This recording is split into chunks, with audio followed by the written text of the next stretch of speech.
Assalamualaikum warahmatullahi wabarakatuh. Kami dari kelompok Sejarah Indonesia. Perkenalkan, nama saya Rosa Relisa.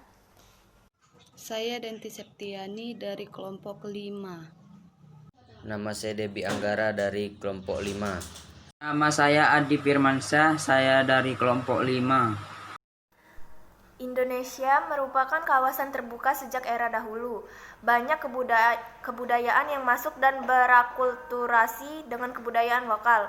Indonesia sebenarnya adalah bangsa baru berdiri sejak 17 Agustus tahun 1945. Sebelum itu, nama Indonesia adalah nama yang ditemukan oleh seorang guru besar etnologi Jerman bernama Adolf Bastian di Universitas Berlin pada tahun 1884 untuk menyebut Kepulauan Melayu. Indonesia sebelumnya tidak dikenal, baru ketika Tan Malaka menulis bukunya yang berjudul Nar de Republik Indonesia. Istilah Indonesia mulai digunakan secara resmi oleh para pejuang kemerdekaan Republik Indonesia. Pengaruh Eropa, India, Cina, dan Arab tampak dalam kebudayaan Indonesia, terutama di kota-kota pelabuhan yang strategis seperti Batavia, Jakarta, Bandung, Medan, Padang, Semarang, Cirebon, Surabaya, dan Makassar. Kebudayaan tidak bisa diletakkan begitu saja. Pengaruh kebudayaan luar sangat kentara dalam kesenian. Pemerintah kolonial amat mendukung superioritas budaya Barat di Indonesia pada waktu itu. Pemerintah kolonial mengizinkan kesenian tradisional untuk berkembang di Indonesia. Namun kebudayaan lokal tetap dianggap lebih rendah dibandingkan dengan kebudayaan Eropa.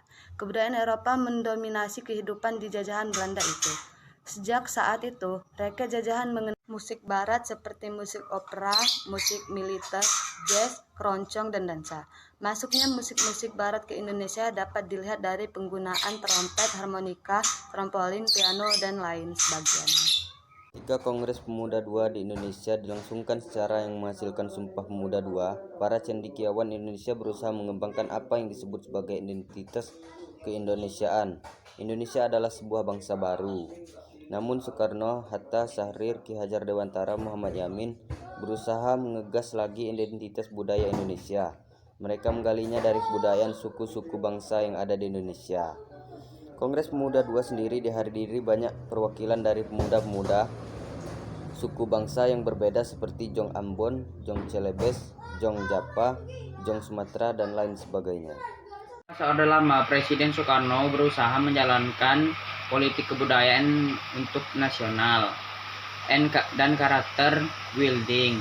Dalam masa konfrontasi dalam anti kolonialisme modern, kebudayaan terpaksa dipinggirkan terlebih dahulu dari politik. Politik adalah panglima dalam masa Orde Lama.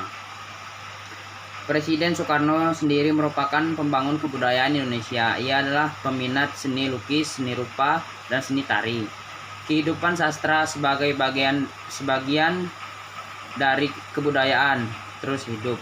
Namun sejak datangnya manifesto kebudayaan oleh para sastrawan dan kebudayaan, pemerintahan berangus seniman dan budayawan yang tidak sejalan dengan politik pemerintah.